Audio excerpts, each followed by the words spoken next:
I'm doing great, Derrick. How about yourself, man? Excellent, excellent, Good, excellent. good. Hello, everybody out there in Facebook land and YouTube land and Twitter land. Yeah, Because thanks to Restream, man, like we're like all over the place. I got to get you my YouTube information. Yes, I think absolutely. the security thing will send me like a code to my phone. I think Yep. probably. But we'll just have to I'll have like to look that out. be on the phone together or something so that we can do it all like in one shot. Yeah. So hope everybody's out there doing well. I'm gonna Yep. see if I can share this. Yeah. I'm gonna go over to the chat. Is it doesn't look like anybody's chatting with us yet, Aaron. I I don't know. And let's see. And it says I'm seeing it. We are live. We are live and we are public. So little Z here.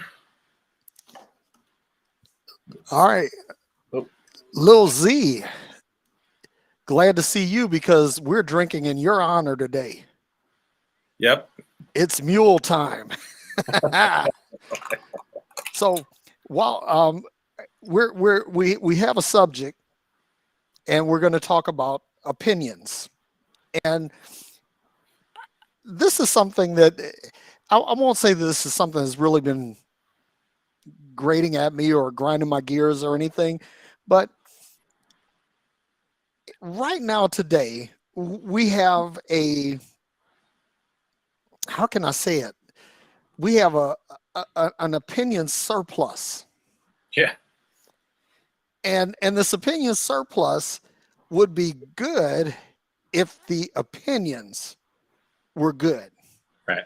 Now, we know that the Constitution has a creed that says that we declare these truths to be self-evident, that all men, that means women too, humans are created equal, right?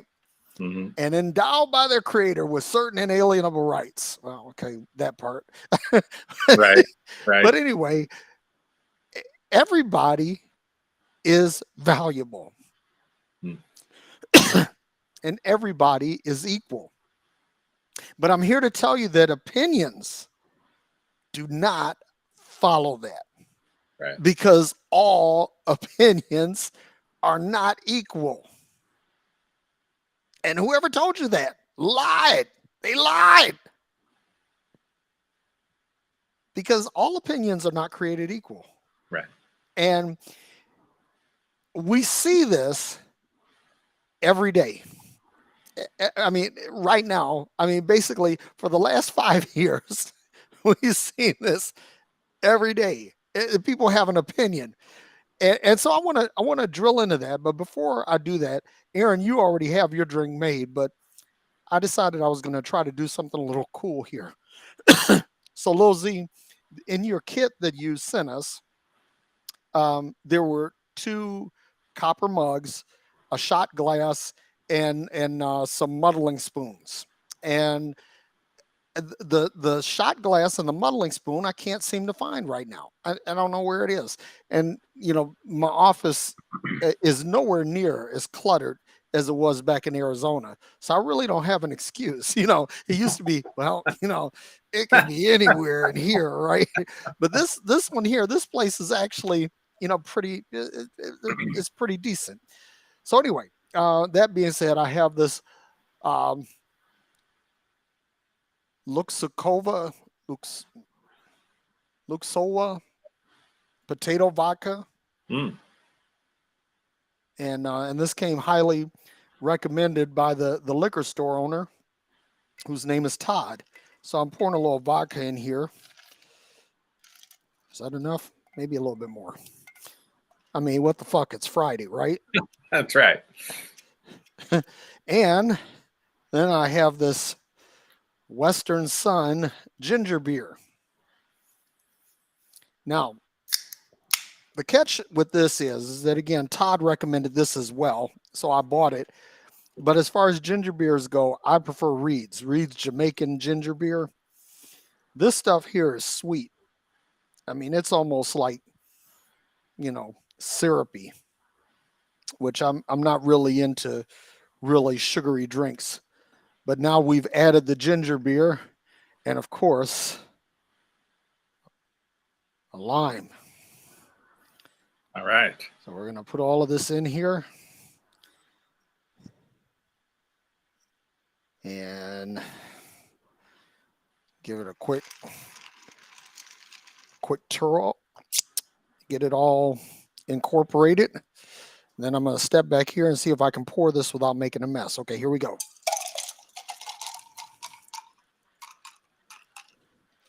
Okay, not too much of a mess. But then again, I have really cool floors in my office. They're stained concrete. So Oh, wow. I can't really mess them up. So anyway, I actually pulled this up because I wanted to talk about opinion objectively, which that's kind of oxymoronic, but bear with me. So an opinion, according to Webster's, is a view or judgment formed about something not necessarily based on fact or knowledge. Right. And it could be the beliefs of a large number or majority of people about a particular thing.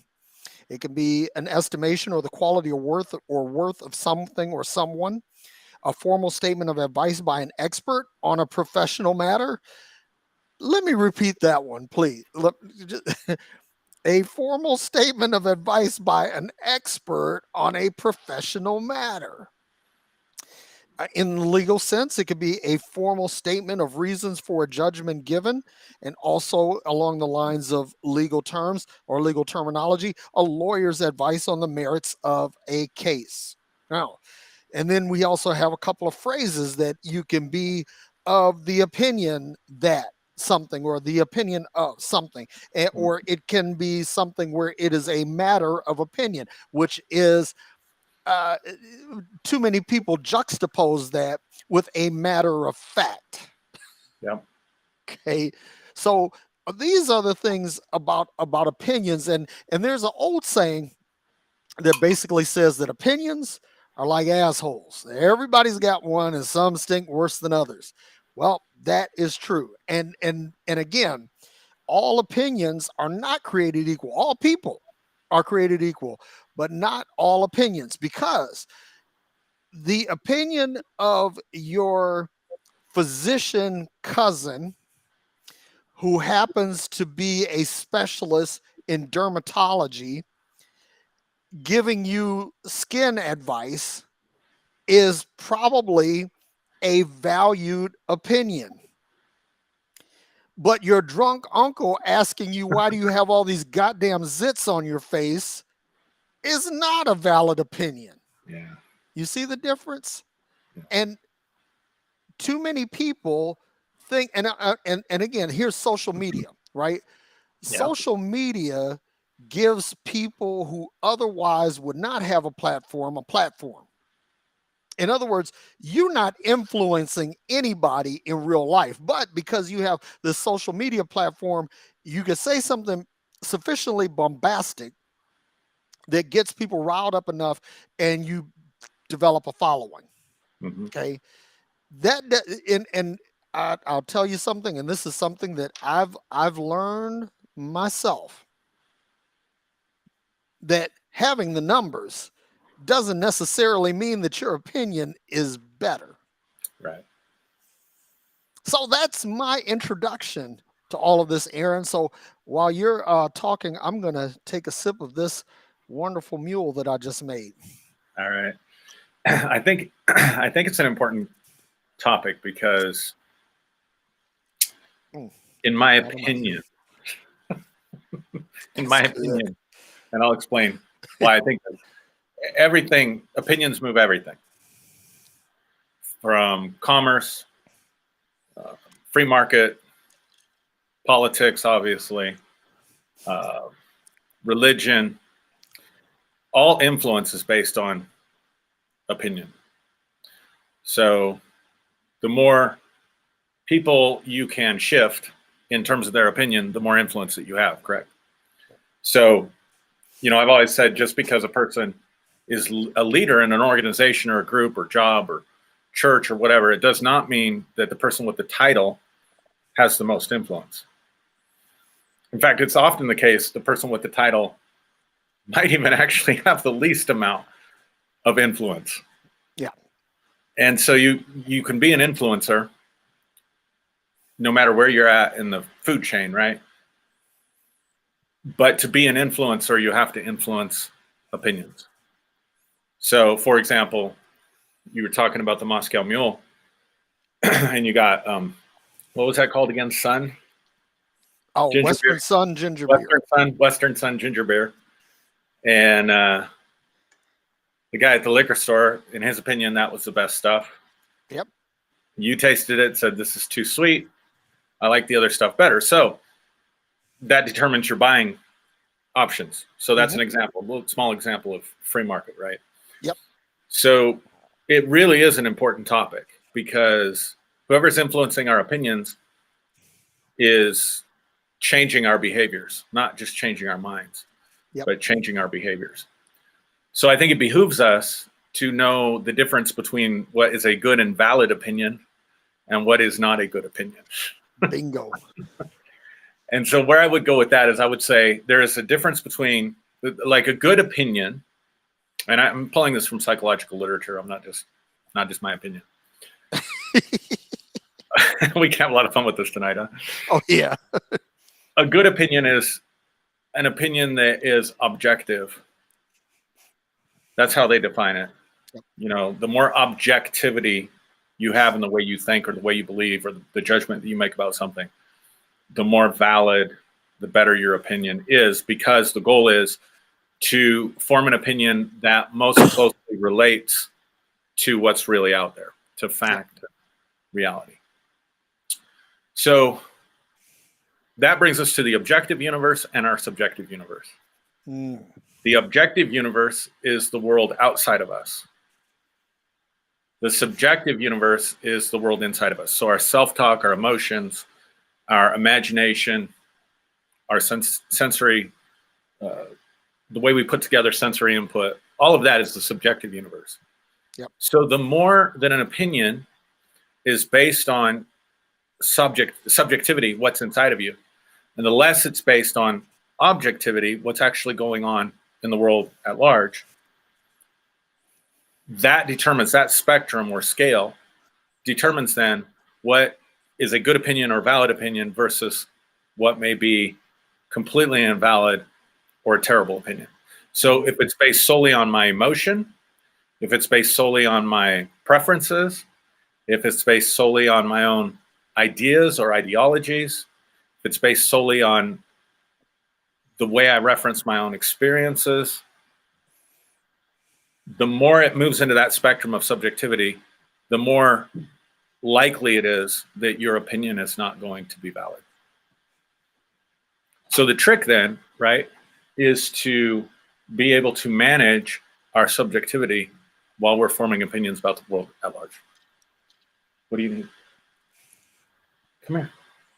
Just 1 second. No problem. That's fine. You can. Go ahead. What is that? French fries? Okay. Sorry. No, it's all good.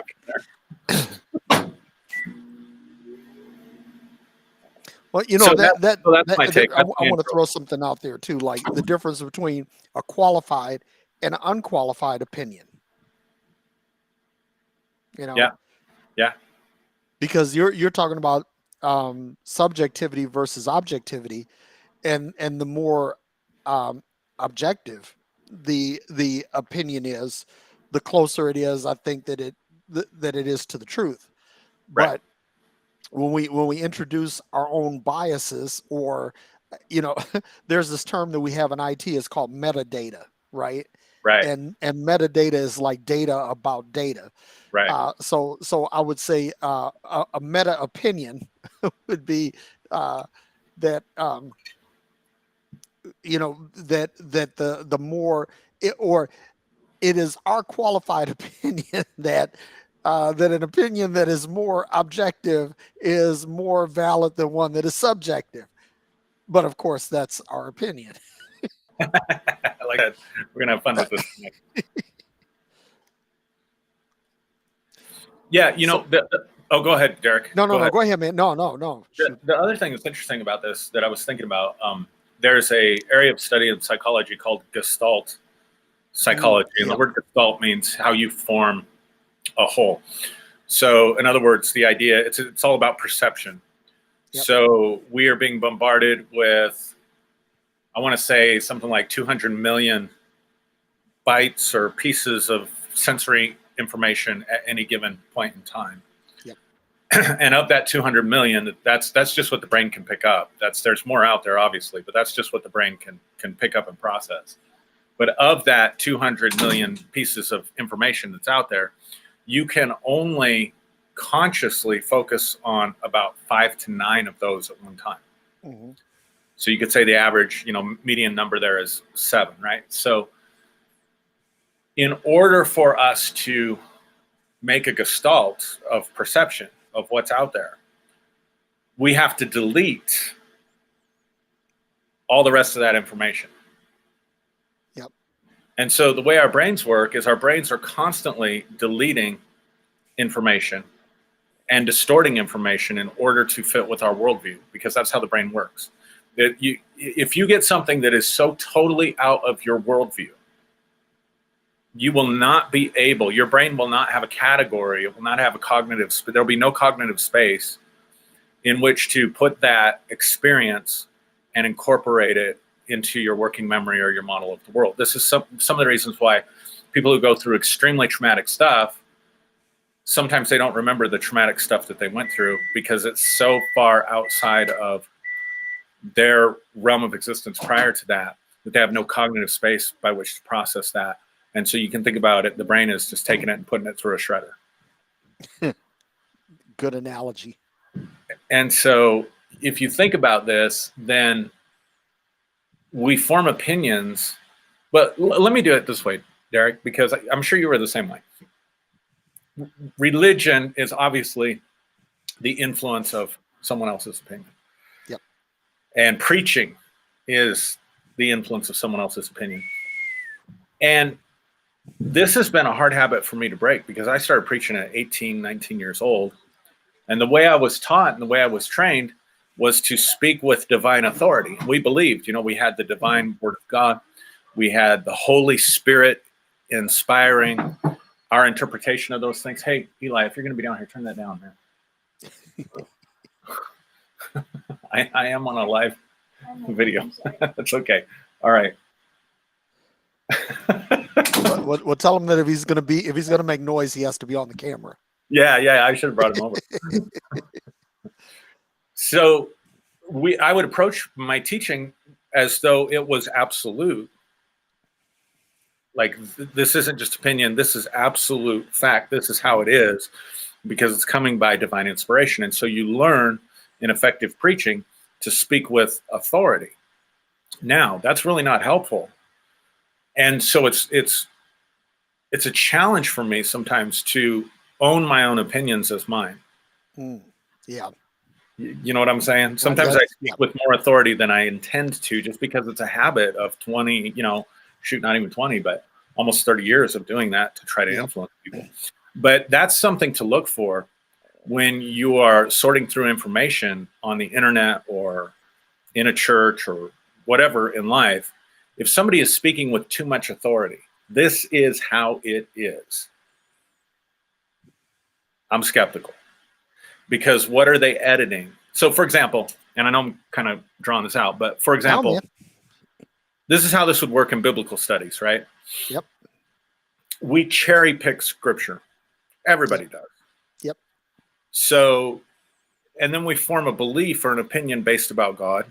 And then we try to make all the other scriptures fit with that narrative. So, perfect example coming out of the faith movement, right?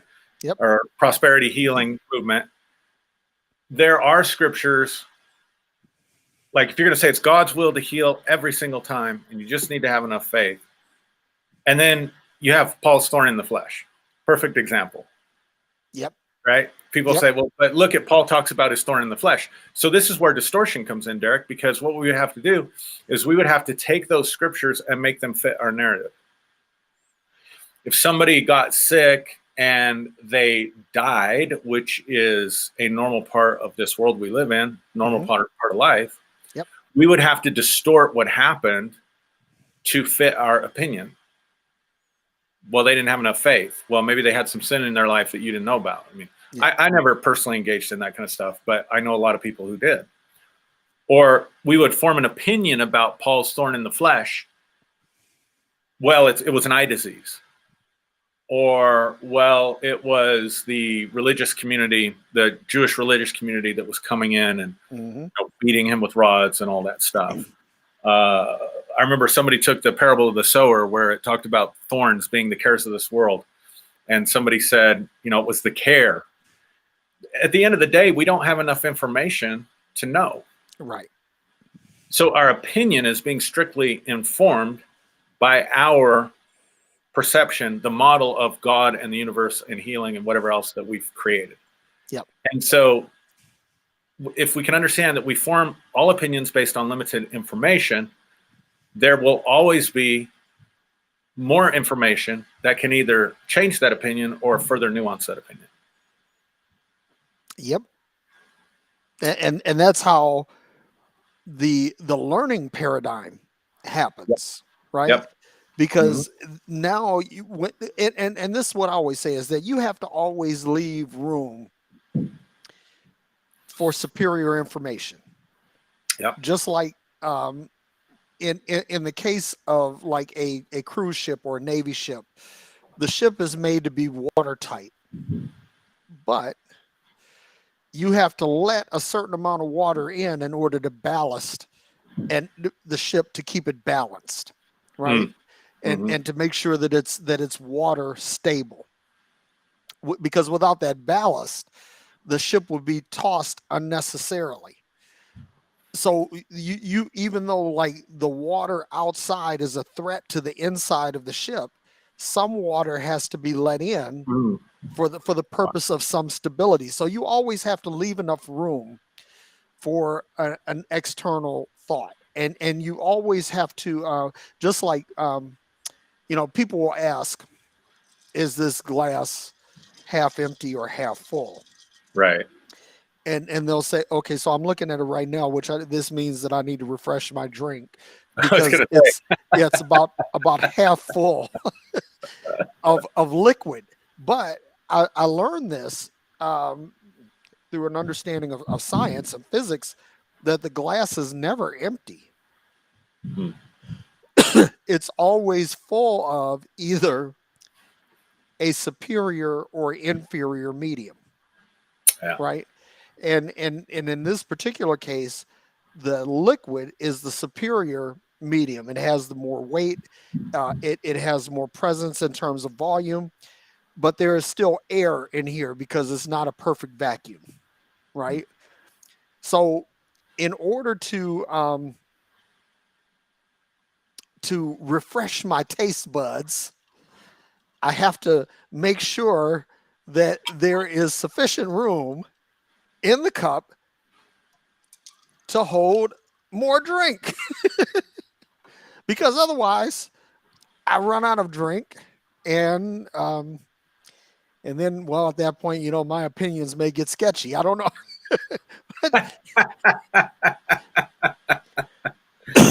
Excuse me. But something you said too about we're always tailoring things to suit our worldview, and so that leads to a couple of things. Cognitive dissonance, the unwillingness to relinquish a pet belief, right? And then confirmation bias, where I'm only interested in the information that bolsters my worldview. I don't care about anything that may challenge it or that may upset my worldview. I'm only looking to bolster it. And one of the things that and this is the thing where I say like science is greater than religion, Mhm. because science has a scientific method whereby information is ingested, it is observed, analyzed, and some conclusions are formed based on this ingestion, um, observation, and analysis. Mhm. And then the result of that is is what you call a theory, because like you start off with a hypothesis. Well, I think this, Mhm.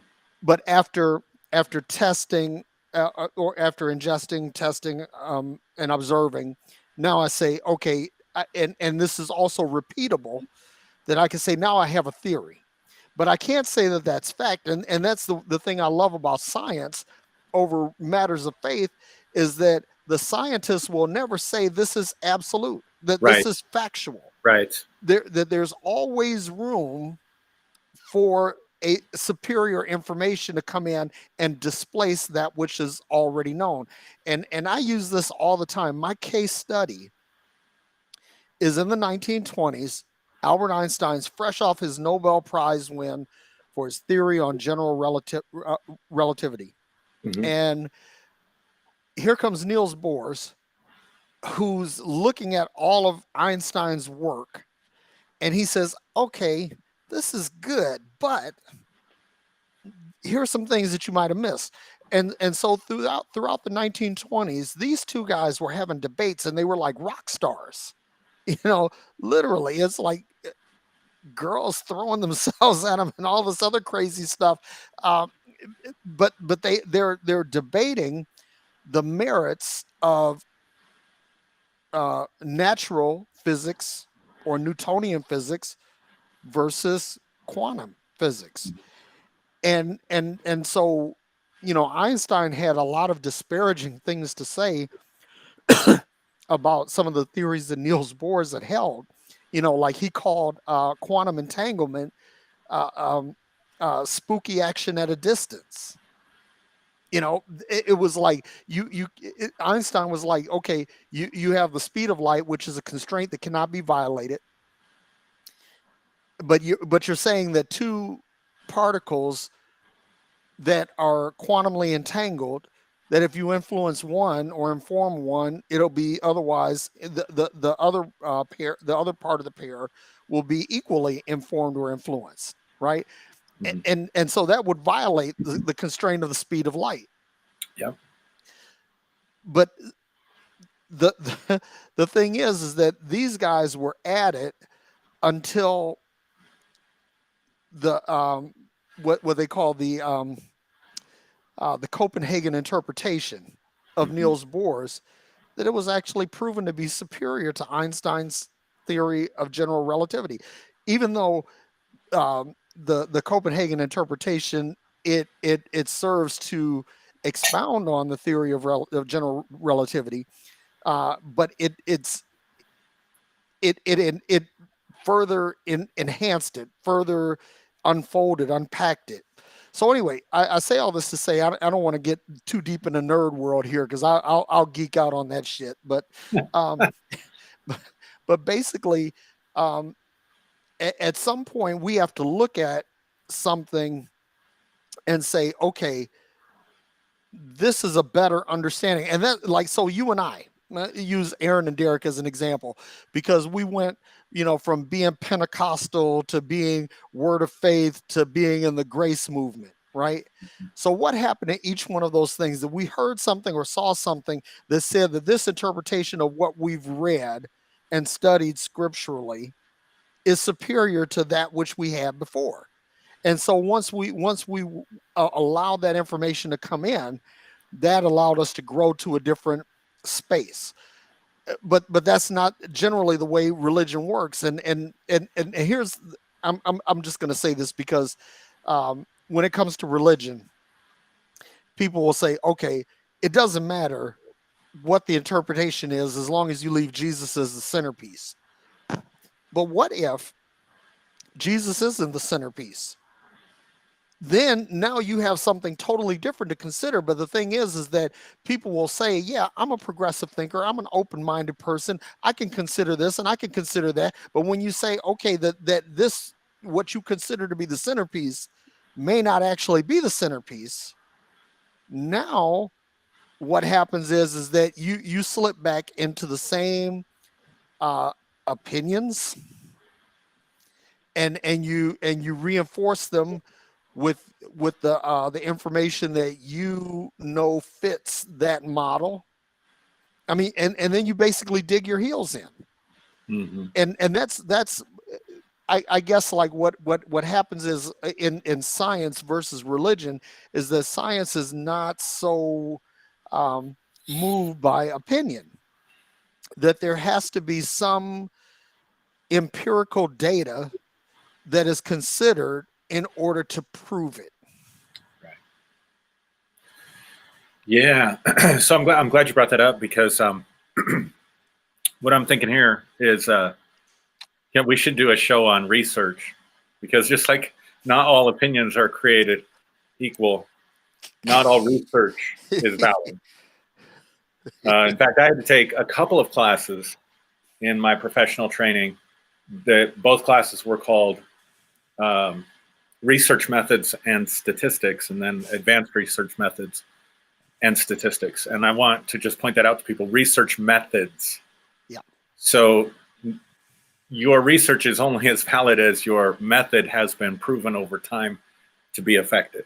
Now, let me say something there, because people will say, well, who are these people to tell me what is the proper method to research? And here's the thing. When you say that, I get it. But what must happen then, the onus is on you to produce a superior research method. Right. That it is, that is robust, that it is that it is provable, and that is repeatable. That means that other people can apply it, because if this is your research and only you can do it, that's where we get into trouble with religion, because only the preacher knows. Right. Anyway, right. Go ahead. So that became a catchphrase for bullshit. I did my research. Yep. So one of the things we can do on this show is help you, if you're watching this and listening, help you hopefully enhance your bullshit meter. So like doing a research project at a university as part of a team is nothing like doing a literature search on Google. Right. Meaning typing in, I don't know, whatever. Fauci is a fraud. Yeah, Fauci's a fraud. Yeah. And I do want to get into conspiracy theories a little bit too, because you'll see how this all plays out with that. But going on YouTube and listening to people that are experts that you've never met, that you don't know how they were vetted, they just sound good. Like the guy going around saying that he invented the mRNA vaccine. That is complete 100% bullshit. Yeah. He was nowhere near any of those people that were inventing the vaccine. Now, he did some early mRNA research. I think he might have been the first person to come up with the idea of using lipids to inject RNA into the bloodstream, and he tried to research on rats like back in the 80s. But to come out and say he invented the mRNA technology or vaccine is like saying that Benjamin Franklin invented the light bulb. Like, we build off of, knowledge and mistakes and information. You know what I'm saying? So going on YouTube or going on, a blog or a website or something, and thinking that's the same as doing research that's on a scientific level, or like I said, at a university level where they're trained in using proper research methods. Now, what are proper research methods? Proper research methods are methods that are designed to bypass your subjective universe. Say that again. Say that again for the people in the back. Yeah, proper research methods are they're complex, and they're designed to bypass your subjective universe. Because remember, I was saying you've got the objective world out there, you've got your subjective universe inside of you. And the more closely that your subjective opinion matches objective reality, the closer you are to the truth and the closer you are to reality. Yep. So a true scientist, someone who's literally, quote unquote, following the science, understands that we only have theories and that these theories are constantly changing based on new information. So, for example, when someone's talking about the coronavirus, any aspect of that, masks, do they work, do they not work? Masks in school, do they work, do they not work? The vaccines, are they safe and effective, or are they not safe and effective? The new variants, the level of disease, all that stuff. If somebody's speaking with too much authority on these topics, that's your bullshit meter should go off right then. Because someone who is not only speaking from their subjective reality and trying to influence you to think like them, has an incredible element of humility and will say stuff like, well, the data shows us, or we need to wait for more data. Mm-hmm. And, you know, so like Fauci was very good at this. I know that he's not a popular person because of political bullshit, but one of the, slams on Fauci is that he was constantly changing his mind. Well, that's actually what you want with a new virus and with new technologies that haven't been tested, because as more information comes in, if the person is able to change their mind, they're less entrenched in their subjective universe, and they're more likely, they're more likely to arrive at a valid objective opinion. Yep. And that's the other thing too, is that again, when you learn to hold on to what you know loosely, that you're able to allow superior information to come in and displace that which you already know, then and especially like in a situation like this pandemic, it wasn't properly contained, and so therefore it's very fluid. It's changing, and the effects on the population are changing, and the variations are changing, and the reaction of vaccines is changing. So we want people who can change their minds based on the evidence. And this is the thing, like some people, we talked about like an informed opinion versus an uninformed opinion. Now, if I want to,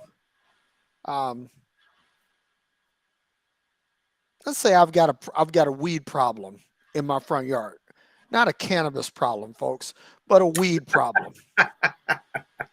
Like crabgrass and dandelions and shit like that. Right. Not cannabis sativa. Okay.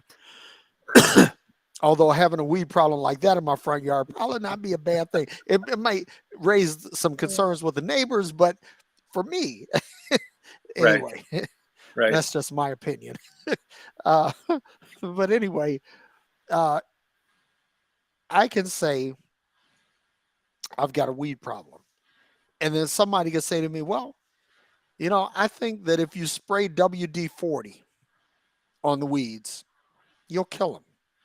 Now, that may be true, but that also contaminates the soil and possibly the groundwater.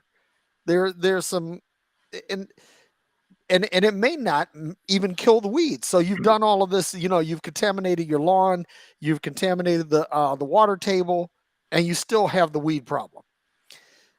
Instead of saying, okay, let me call the local True Green guy and have him come out and take a look at this and give me his professional opinion on how to deal with this. Like, here's the thing. We did a show a couple of weeks ago on mental health. Right. Now, when we're talking about mental health, Aaron, I am not in the same universe as you. much less the same ballpark. So I have to sit back and listen. Now, I can add to the conversation because I can run my mouth, but the point is that when it comes to the substantive part of the discussion, I have to defer to you because you're the expert, and your opinion around things concerning mental health is vastly superior to mine. And I know that. So when it comes to mental health, it's like, okay, Aaron's got something to say. It's time for me to break out my pad and pen and pay some fucking attention. Because and that's the thing is I had this this conversation with someone about 5G causing coronavirus. Hang on. So here's my thing. I work with 5G technology for a living. Mm-hmm. I'm a software engineer and I'm also a cloud architect. So I'm really I make my bones on network connectivity, things like the Internet of Things, um, and how 5G relates to all of these things. Now, if I go into a customer and say, we want to architect a 5G edge computing node to communicate or to communicate with your Internet of Things devices that are on, say, like your oil rigs, but you need to be aware that 5G may cause COVID. Now, if I say that, not only will I be drummed out of the room, but my career will be effectively over. Right. And especially if I say it from the posture of this is an empirical fact, Right. instead of calling it my opinion. Right. So that's the thing. All opinions are not created equal. There's a guy. His name is Peter Rawlinson, and Peter Rawlinson was the chief engineer for the Tesla Model S. And so now he's the CEO and chief engineer of a company called Lucid that's making electric cars. That, depending on who you ask, depending on their opinion, that it may be superior to a Tesla. But this guy left Tesla because of a difference of opinion with the engineering or with the financial management, because he had an engineering solution that they were not willing to consider. Now, here's the thing. I'm not going to get into that and say, like, well, who's right and who's wrong. I'm just saying that Peter Rawlinson is the guy who's responsible for the electric car that made everybody want an electric car. So if he says something about an electric car, his perspective, his opinion has far more weight to me than my neighbor who's got a big Ram diesel truck and likes to roll coal over every electric car he sees. The thing is that not every opinion, Right. not every opinion is not only is every opinion not valid or not qualified, but some opinions are just simply not valid. I mean, the thing is that if you have an opinion, and watch this, I'm going to say something really, really, I hope that it's profound. I hope it is. And it's this, that if your opinion somehow contributes to the betterment of humanity, and that it actually helps somebody, then in my opinion, that's a valid opinion. Mm-hmm. But Sure. when your opinion denigrates, belittles, besmirches, or is otherwise disparaging to others, I would say that that opinion is probably not valid, in my opinion. Yeah. Yeah. So I wanna comment on that just a second. Then I want to look at something that Carl Forehand just posted, because that's where my mind was going with some of this. But to your point, you said, we did a show on mental health, so you defer to my expertise on mental health topics. But here again, I want everybody to understand that we all form our opinions based on the deletion of information. There's always more. There's Yep. always more to know. There's always more to learn that then can change your opinion about stuff. So it's impossible for us all to be experts on everything. And the most dangerous thing in the world is for people to form a authoritative opinion that is affecting and influencing other people on a topic that they really have not studied in depth, because you don't know what you don't know. Right. And when you don't know what you don't know, you don't even know. I mean, you're in dangerous territory when you don't know what you don't know. And this is where specialties come in. So, my field is very much like medicine in a lot of ways. Yep. There are certain things that I'm really good at and really knowledgeable about, and can help my clients work through almost every single time. There are other areas of the mental health field where I don't know anything, or I know very little, or I know just enough to be dangerous. And so just because I'm a mental health clinician and I've studied years and years and years and years and had thousands of hours of trainings, whatever, that does not give me license to be the expert on everything mental health related. And so you have to be able to recognize, just like you have specialties in medicine. Well, why do you have specialties in medicine? Because there's so much information. There's such a body of knowledge in all of these little areas that it's impossible for one person to know everything about all those areas. Like your general practitioner cannot keep up with, let's say, for example, immunology or infectious disease or autoimmune diseases or psychiatry. They just can't. They've got a general knowledge enough to know when to refer you to someone else who's more of an expert, because they have more information. So that's an example of a profession where, people recognize, I don't know what I don't know. Yep. Does that make sense? Yep. Now, I want to come to what point. Carl said here. He said evangelical Christianity is a conspiracy theory. So it made people lazy, and they all think they know everything. If you believe one conspiracy, it's easier to believe more. And I want to touch on this. Yep. Because again, enhancing your bullshit meter. When you don't have information, you will input. This is where distortion comes in. Remember I said we create our world through deletion and distortion? Yep. When there are gaps, the brain, the mind does not like gaps. We don't like uncertainty. We don't like the unknown. So we will insert opinion into those gaps. So with conspiracies in particular, we all know that human beings can be corrupt. We all know that human beings can conspire.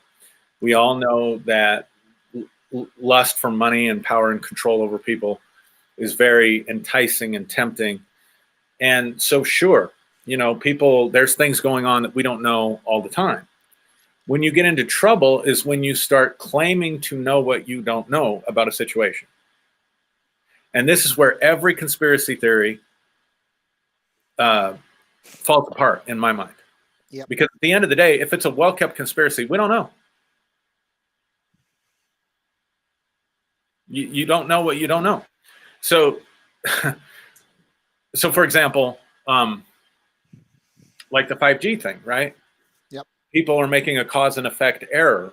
So, and I don't even know if it's true, but I watched that video when it first came out, that guy that supposedly worked for some company that invented 5G, and it's not been tested for safety and all this other stuff. And so this person was citing, well, when 5G, when the virus was discovered in Wuhan and people started getting sick with it, they had just activated their 5G towers or something. Now, I'm not going to take the time to vet that information, but that's the first problem. Is that actually true?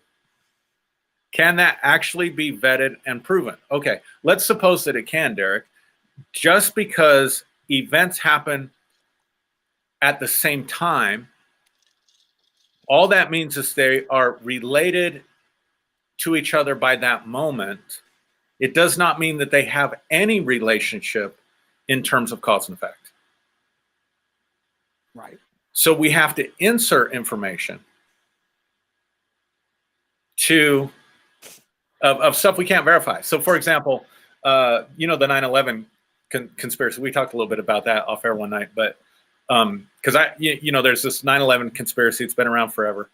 That planes didn't crash into the buildings, Yep. but that charges were set throughout the building to cause it to collapse.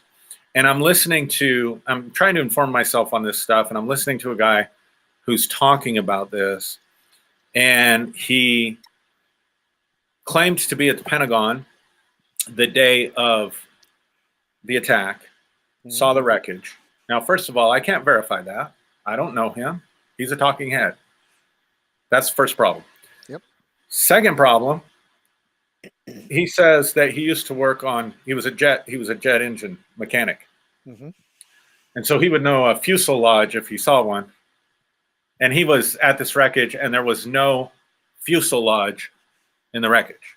Yep. Now, we all know the absence of evidence is never the evidence of absence.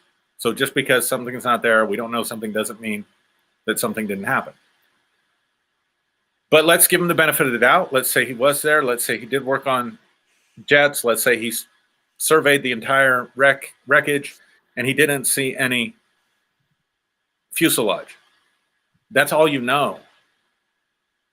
So when they go jump above that and start talking about it had to have been detonated, that's information that's being inserted by opinion. Yep. When they say, and I'm sure the Bushes were behind it because they wanted to go to war with Saddam Hussein in Iraq. Yep. That's information that you don't know, that you're inserting. And so all those things then become like a bullshit meter thing. Yep. But here's the thing. This is where the subjective universe comes in. Most people who are conspiracy theorists about 9/11 are also conspiracy theorists about COVID. Yep. They're also conspiracy theorists about the Federal Reserve. They're also conspiracy theorists about the assassination of John F. Kennedy. They're also conspiracy theorists about the moon landing. About the moon landing, about the cabal of blood drinking elites. Now that one's really bad because first of all, you don't know, unless you were there personally and you saw it, you don't know that there's a powerful group out there that's drinking adrenochrome blood from traumatized children to gain their youth. You don't know that at all. And secondly, even if that's true, Derrick, you have no way of knowing who's involved in that and who isn't. Right. So all of that is subjectivity that's inserted into these giant spaces of unknown stuff to try to create a narrative that advances whatever agenda that person is looking to advance. So, and I'll finish with this. So this sort of all or nothing thing is also makes my bullshit meter go off. Yep. The vaccine is killing people. Well, which vaccine? The Moderna vaccine, the Pfizer vaccine, the Johnson & Johnson vaccine, or are we talking about the AstraZeneca vaccine, which we only get here in the United States? Or are we talking about the one that they're using in Russia or the one they're using in China? Or I just saw that Dr. Hotez has created and tested a vaccine that he wants to make available to the world. And India just bought something like 300 million doses of that or something. And they're all different vaccines. Many of them work off of different mechanisms. But when you say all vaccines are bad, see, everybody that I knew that was an anti-vaxxer before this pandemic and before this vaccine came out is also against these vaccines. That's all or nothing. Yeah. You know, big pharma is corrupt. And so we need to go with holistic medicine. That's either or. Why can't you do both? Yeah, maybe there are aspects of big pharma, I'm sure there are, that are corrupt. But that doesn't mean every doctor, hospital, medicine, medication, and breakthrough in science is automatically corrupt. And it also does not mean that every herb and oregano oil and all this other natural stuff is going to cure every single disease. Because I think we live in a world where we don't want to deal with the fact that it's random. We don't want to deal with the fact that there's so many things we can't control. We don't want to deal with the fact that we get sick and that we die. And so we have this magical thinking that of course, there's got to be a cure out there somewhere. And of course, it must be big pharma that's hiding it from us. So of course, the answer's got to be over here. And then your bias creeps up because you automatically do this all or nothing thinking. Yep. And frankly, nobody, not you, not me, not anybody watching, not anybody on YouTube, not any single doctor or talking head on television has enough information to make those kind of statements authoritatively. So bullshit me. It's like selective nuancing, right? I will nuance what I believe about scripture. You know, that okay, you say this, you're taking it out of context, right? But then when you go to the vaccine, you take the nuance out. And now it's like you said, it's all or nothing. It's a blanket statement. And I want to say this just for everybody that's listening, a little bit of education, a little bit of trivia, is that in January 1st, 2009, the United States went off analog television and went on a total digital standard. So all of your old channels that we grew up with, if you're over 40 years old, you remember channels 2 through 11 on VHF and 13 through 84 on UHF. Now, those channels became defunct. They stopped broadcasting. Well, if you know anything about how radio or how frequency works, that all of these frequencies are they have different spectrums. And if you look at it, just like how you see light being bifurcated through a prism into multiple colors, radio and television signals are highly bifurcated. So you have AM, FM, shortwave, microwave, all, and then in television you got UHF, VHF, ultra VHF, and it's a lot of different frequencies. Okay, so here's what happened. Now, this is where you have to pay attention. That 5G is the same frequency spectrum as the old TV channels 2 through 11. Which means that this frequency spectrum that you think is causing COVID has been around since before Ozzie and Harriet, since before Amos and Andy, since before Leave It to Beaver, since before Steve Allen. That's how long it's been around. And it's never caused any health problems, at least not that we know of. Right. But all of a sudden, because it's tied to high-speed cellular and more data, that it's somehow evil. Now, let me explain one more thing about 5G, and then I'm going to move on to something else, because basically, if you think about your highways near your house, let's say you have 2 lanes on each side, and then the state or the federal government comes in and says, hey, we're going to build an interstate, or we're going to build a super highway. And so we're going to add 3 more lanes on each side, bringing the total to 5 on each side, or a 10-lane highway. So all we've done now, we haven't changed the route. We haven't changed the path. All we've changed is the amount of volume that this particular path can handle. Okay, so that's 5G in a nutshell, folks. This frequency spectrum has been around all of your life. Wow. Wow, Derrick. Like, we didn't know what we didn't know. And yeah, but there are people out there that know that stuff. So therefore, you're more qualified, certainly than I am, to evaluate some dumbass video on YouTube about how 5G it's is just a causing qualified COVID. it's a qualified opinion. I mean, Yeah, so this, in my opinion, I think weight on this particular subject has more weight than someone who's saying that 5G is causing COVID. sure. Uh, and the other thing too is that now there's a thing, and I'm going to throw this out here, that there is an issue with 5G and airplanes. Yep. And so this is and so all of the conspiracy theorists, all of the people who their opinions of 5G is already pretty galvanized. They're like, see, I told you, I told you. Do you know that for years you could not watch television on a plane? If you had like a little portable television, they would tell you to secure that device during the duration of the flight. Why? Because your ingestion of this VHF signal interferes with the VHF radio of that the plane uses, right? And there is a reason why there are no television transmission towers near airports. So all of this is like, you formed an opinion without any empirical data. You haven't actually done Right. the work. Right.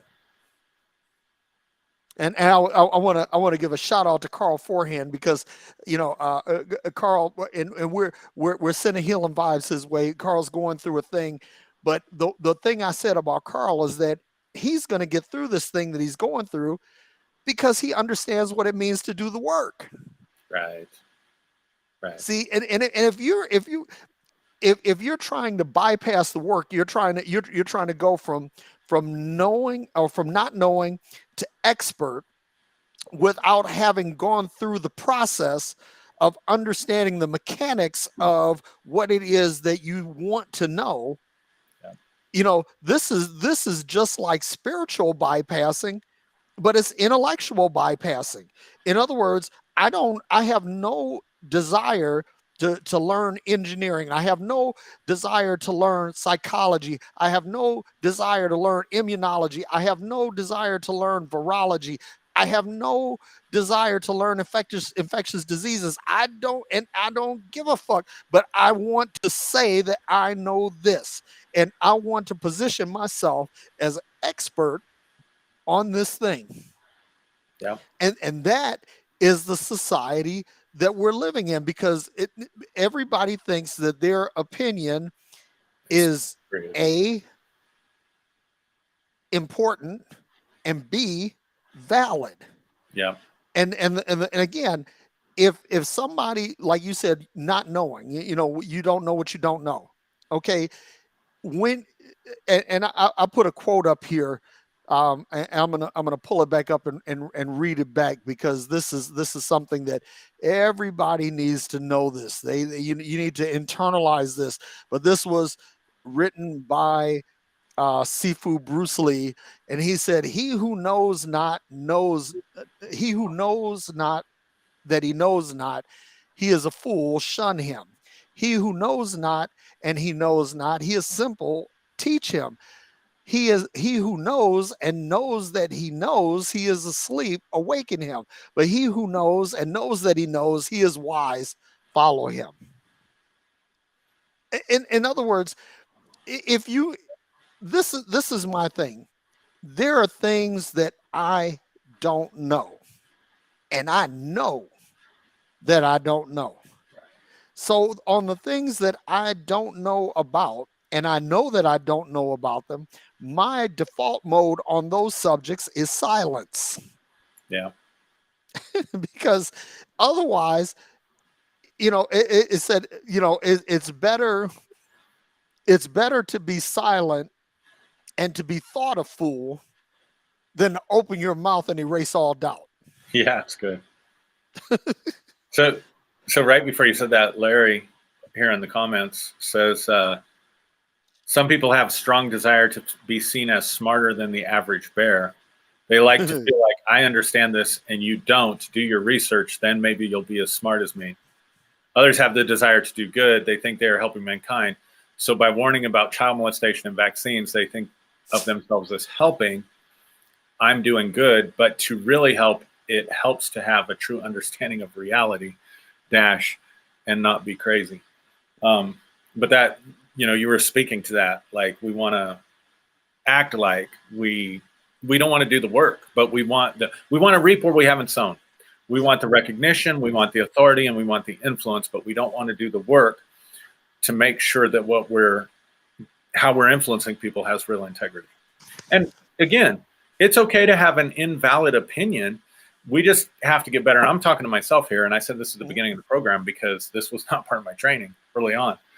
We have to get better at owning our opinions, in my opinion, or I think, or to me, this makes sense, or my preferences, or my biases.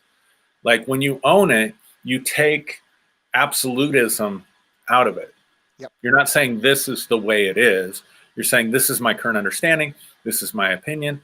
This is what I think. And then the person can, determine from there. It's not as hypnotic, like those absolutist type authoritative all or nothing statements, very generalized statements. Those things are really hypnotic. They put people in trances.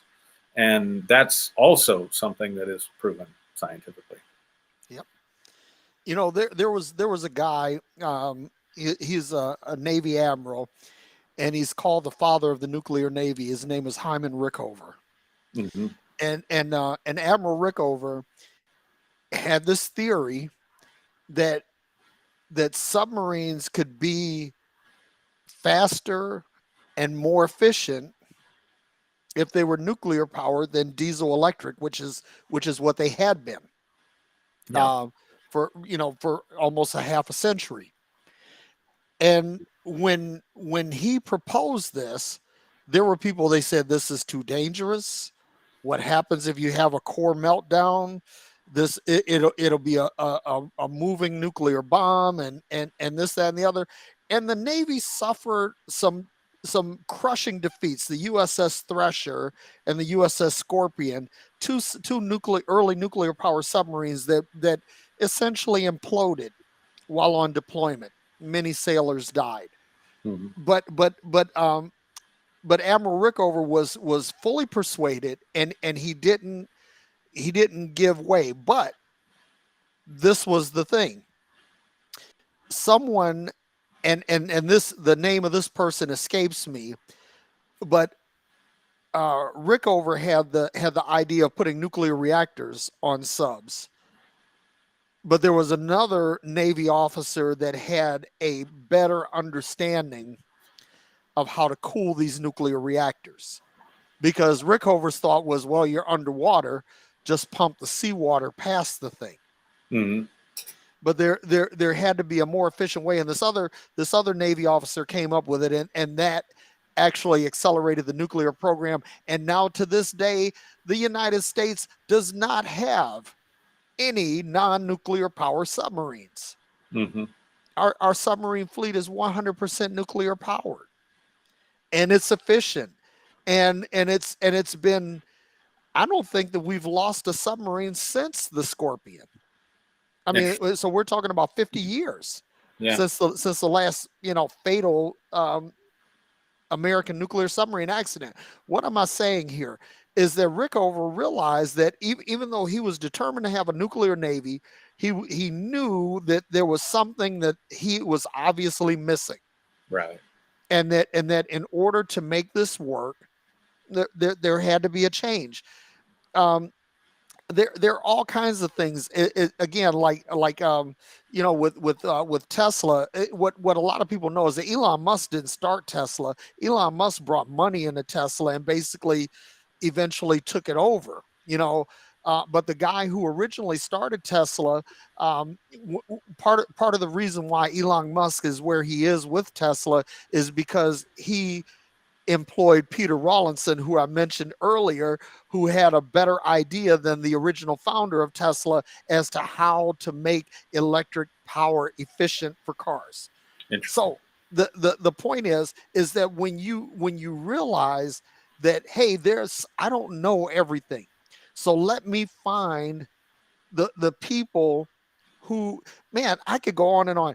Steve Jobs, Apple. Steve Jobs was not. I mean, he was a computer programmer, but he wasn't like a software engineer like Steve Wozniak, and he wasn't a designer like Johnny Ive. But what Steve Jobs knew is that, hey, if I get the people around me who can, if I can speak a vision and they can catch this vision and begin to put the components together to make it come to pass, then we'll create something great. And that's the whole thing, is that if you have to know your limitations, and you cannot get galvanized in your opinion and think, well, I know it all and this is the way it ought to be, and if you don't follow me, then fuck you. You can't do that. And that is the way to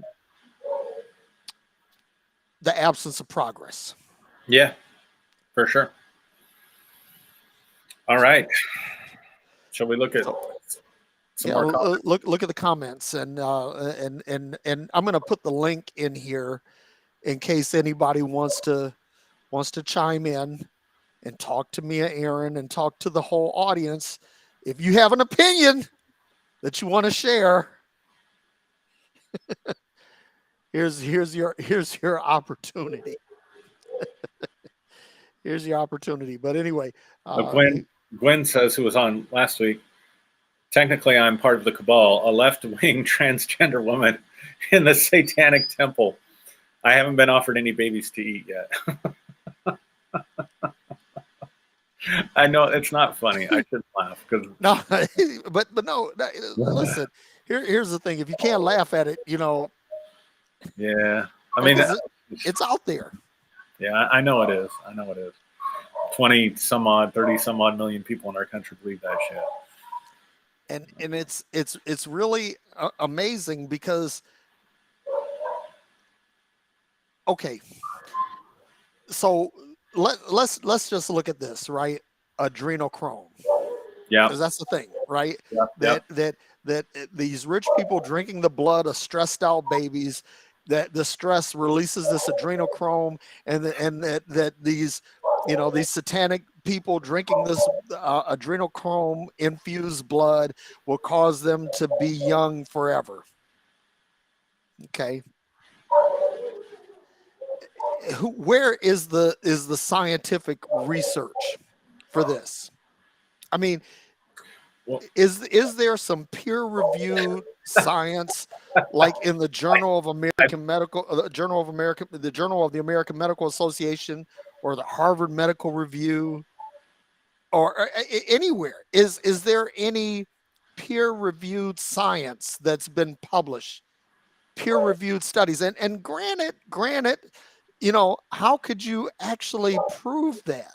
But the thing is that we understand what adrenochrome is chemically, and we could say that based on a synthesis of this chemical given to laboratory animals, creates some response or some reaction. Yeah. Well, I haven't seen that happen. Yeah. It's not out there. Here's the other thing. I was bringing up. Here's from a psychological perspective only. When a person has any kind of a shock response, they literally go into some form of fight or flight. And because of the nature of fight or flight and the way this in survival, you automatically, like, the energy goes away from your critical thinking centers in the frontal lobe. Mm-hmm. You don't need them. You need those more basic stuff back here where you're moving, you're running, you're doing all this stuff.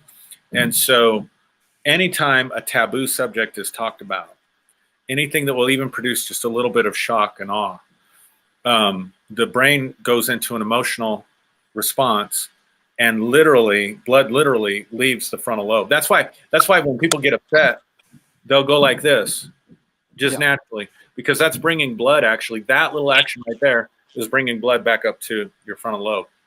So what happens is, if you want to literally program someone, the more taboo you can be, the more shock value you can add, the more you're getting an emotional response, and the more bullshit you can put in there. Because literally, when people hear that, talk about that, they're put into a state of mind where they're using less of their critical thinking and frontal lobe skills. Yeah. Yeah. They've gone into the autonomic mode. Yeah, exactly. Hi guys. Hey, Hey. Gwendolyn. You're back. Yeah, no.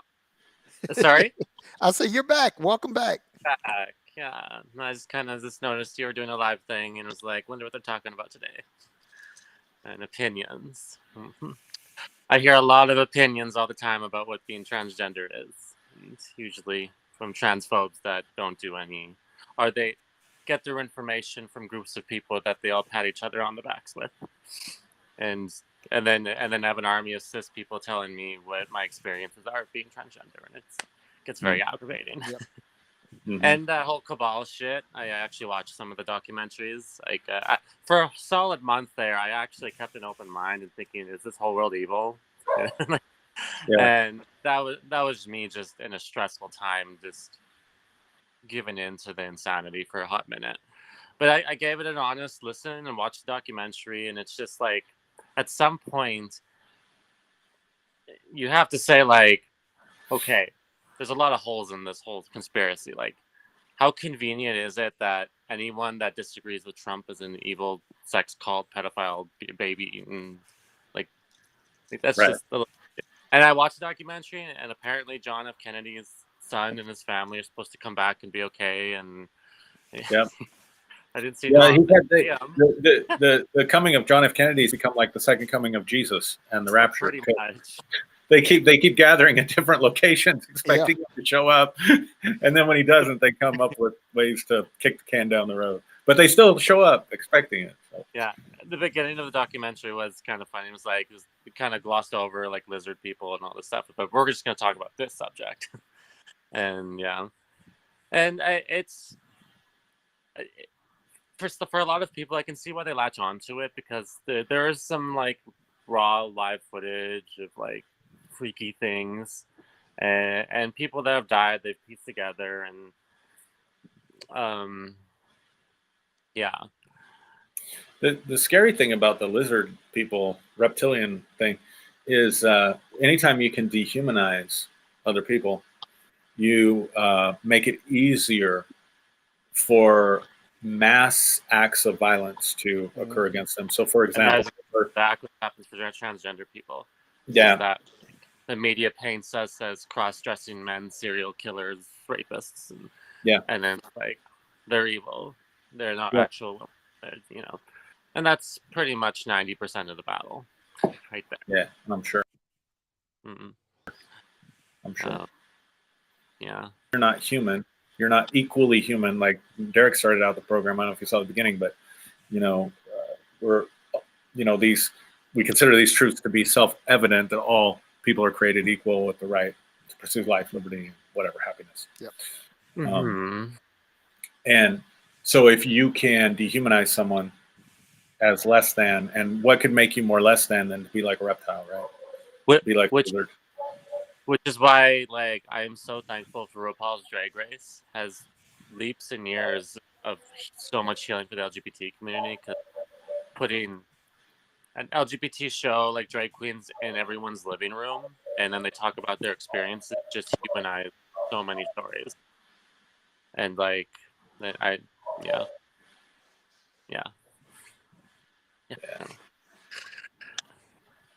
So cool. I had more opinions.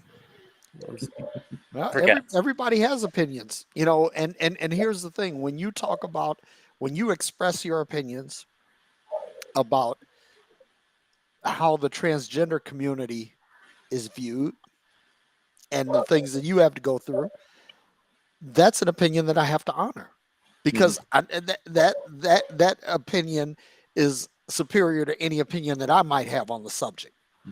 And that's the thing, if we respect the things that people know, be humble in what you don't know.